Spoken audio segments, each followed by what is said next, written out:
Raske on vabadust kanda, sest vabadus tähendab maalide mõtlemist, laulude loomist ja viiside viimistluspiinu. 2021. aastal tähistatakse 30 aastat Eesti iseseisvuse taastamisest. Me uurisime välja, milline see periood oli meie kodukandis, Lasnamäel, kõigest suuremas Tallinna Elumaa rajoonis. Mis ootused ja lootused olid inimestel, missugused olid raskused ja väljakutsed, mis aitas inimesi hakkama saada. Palun kirjeldage seda perioodi paari lausega. Mis on meeles, mida te tundsite, mis toetas teid või millest te unistasite? 90-ndatele, eks see aeg oli üsna keeruline. Ma olin rahvarinde loojad siin mererajoonis ja meil olid salajased kohtumised siin Peterburi maanteel. Teatavasti Lasnamäge juhiti siis ju Narva maanteelt. Seda maja enam ei ole seal Narva maanteel. Lasnamäel ei olnud tollal linnaosa valitsust ega midagi. Mina olin üks mererajoonis rahvarinde loojaid. 88. aastal, et sellega koos ma siis tulingi sellesse poliitikasse. Siis mul tekkis huvi, et taas iseseisvumise vastu. Edgar Savisaar oli üks see ikka, kes pani aluse kogu sellele Eesti taasiseseisvumisele ja vabanemisele. Tähtis on see, et Eesti on nüüd taas iseseisev riik, saab rahva tahet teostada siis juba nii, nagu meie oma valitsejad selleks heaks peavad. Nii et tollal, kui ausalt öelda, ega ei oskanudki hästi ette näha, mis sellest kõigest välja tuleb. Mina olin valitud ka siis, kui meil toimusid esimesed kohalikud valimised 93. juba uues koosseisus, olin valitud Lasnamäe linnaosa halduskogusse. Seda juhatas tollal Leonid Mihhailov. Lasnamäe areng kui selline suurem areng hakkas hilisem pihta kõik need, mis siin toimunud, siiski siis, kui Tallinna linnapea oli Edgar Savisaar.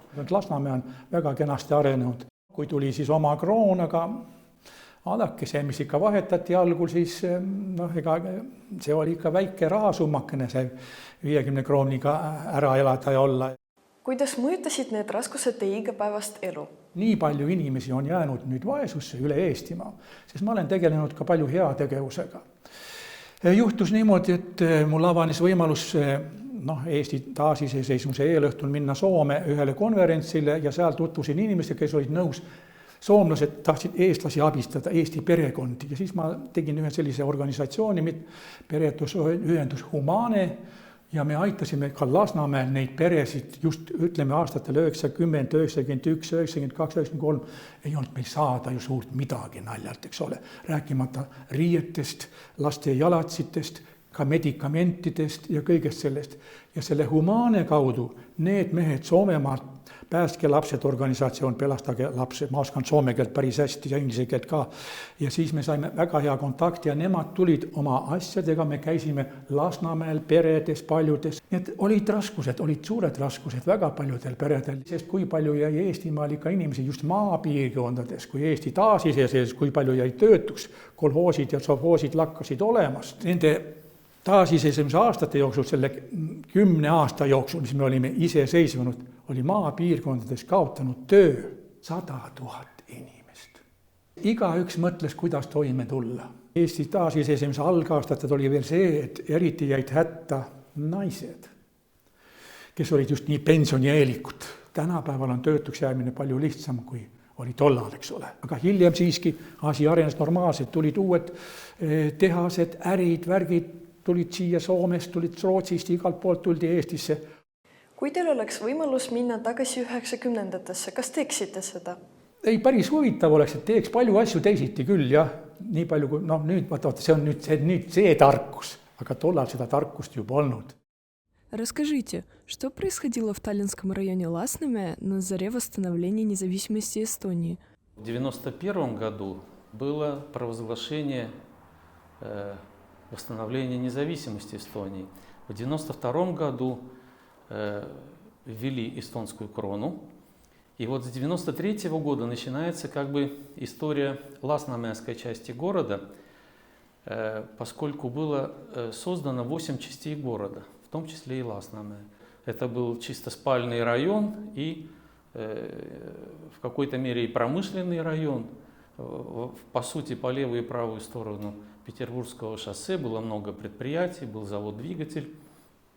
И, конечно, Ласнаме было недостроенным. Здесь были свои проблемы. Ласнаме – это же самая большая часть города, где проживает больше четверти населения Таллина.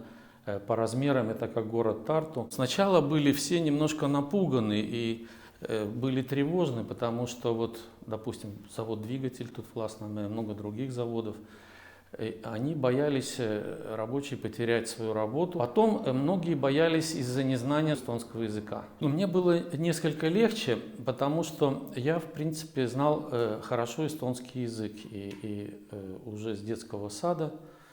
И, по сути, в семье тоже говорили на эстонском языке. Конечно, каждый должен был сам себя найти, как бы, кто в предпринимательстве, кто в каких-то новых структурах. Если сравнивать как бы, с тем периодом, что было до независимости Эстонии, то понятно, что уровень жизни был довольно низкий. Постепенно стал улучшаться уровень жизни, и в том числе и в Ласнаме. Это было сложное тревожное время. Но в то же время стали возникать новые общественные организации, национально-культурные общества стали тут открываться. У нас было в 1991 году более 100 национально-культурных обществ. Стали зарождаться новые политические течения. В 90-х годах как бы, вместе с независимостью Эстонии как-то больше люди стали уделять своим национальным каким-то истокам. В национально-культурных обществах изучали свои родные языки, были воскресные школы. Успешный человек 30 лет назад. Как бы вы его описали? Чем он отличается от сегодняшнего? Очень сильно отличается, потому что 30 лет назад успешными людьми были люди, которые смогли приватизировать свои предприятия, в которых сами же и работали. Ясно, что сейчас это немножко другая картина. Это должен быть человек с хорошим образованием, знать компьютерные технологии, знать языки. Пожалуйста, опишите период 90-х парой предложений. Что вам запомнилось, о чем вы мечтали, каковы были ваши ожидания? В первую очередь, что я помню, это страх, неопределенность, потому что была одна система, она разрушилась, а другую систему мы еще как бы не поняли, не понимали, что почему-то мне этот период запомнился таким, он даже не цветной в моих воспоминаниях, да? Он какой-то серый, черный, то есть ярких красок вообще нет. Было вот именно 90-й, 91-й, 92-й, 93-й, потом уже стало немножко расцветать. Что вам помогало преодолевать трудности? Нашему человеку всегда помогает что?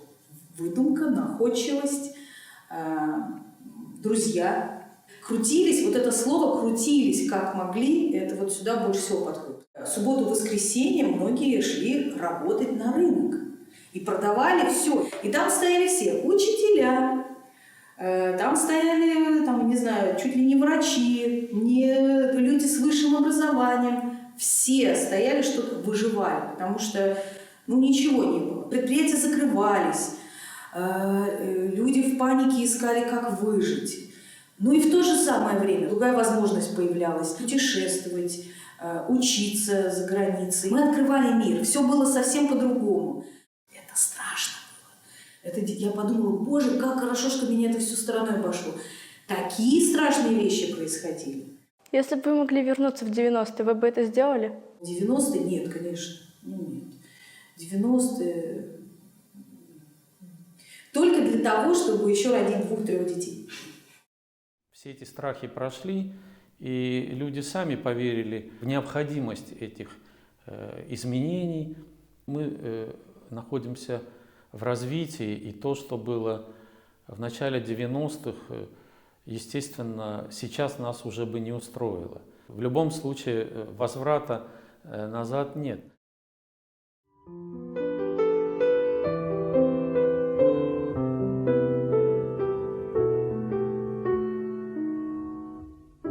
Nii vaikseks kõik on jäänud su ümber ja su sees, mis oli, see on läinud, mis tuleb alles ees. Palju õnne, armas Eestimaa!